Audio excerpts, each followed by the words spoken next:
Fans of Star Wars The Last Jedi who noted a resemblance between porgs and puffins are vindicated, as it turns out the similarities are no coincidence. There are many planets in the galaxy far, far away, and those worlds boast an amazing variety of species and wildlife. Part of the fun of each new Star Wars movie is examining all of the new creatures, sentient and non-sentient, that appear with each successive film. Some of these creatures, like the Sarlacc and the Hutts, have gone on to be part of the general lexicon of popular culture. Others, like the Gungans and the Ewoks, are regarded less fondly.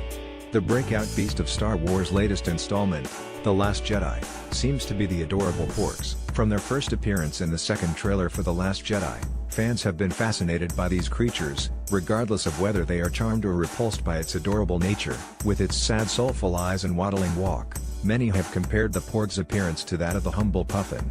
It turns out that this resemblance is no coincidence. In an interview with StarWars.com, creature concept designer Jake Lunt Davis revealed the origins of the porg and how their inclusion in the film was originally born of a practical purpose and not just the desire of Disney's marketing department to sell stuffed animals based on the creatures. According to Lunt Davis, the porg was born of difficulties director Rian Johnson had in shooting upon Sculling Michael, the island in Ireland that served as the planet H2. Sculling Michael is a UNESCO World Heritage Site as well as Special Protected Area. This means that it is a crime to disturb the local wildlife, including the colonies of puffins native to the island. You can't remove them. You physically can't get rid of them, and digitally removing them is an issue and a lot of work, so let's just roll with it, play with it. And so I think Ryan thought, well, that's great, let's have our own indigenous species. The puffins were sort of a big influence on everything, really.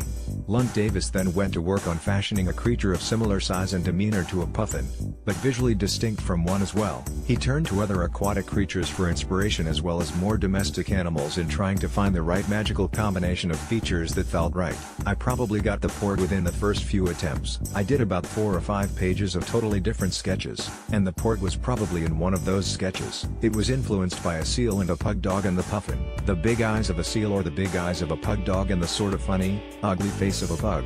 Once the basic shape of the porg was set for The Last Jedi, Lunt Davis had to set the other fine details. Over 50 different color options were considered to emulate the flash of colors that puffins possess on their beaks. After narrowing it down to Johnson's 10 favorites, the final design for the porg was approved. Work well done, as porgs have become one of the most talked about aspects of the latest Star Wars film ahead of The Last Jedi's release.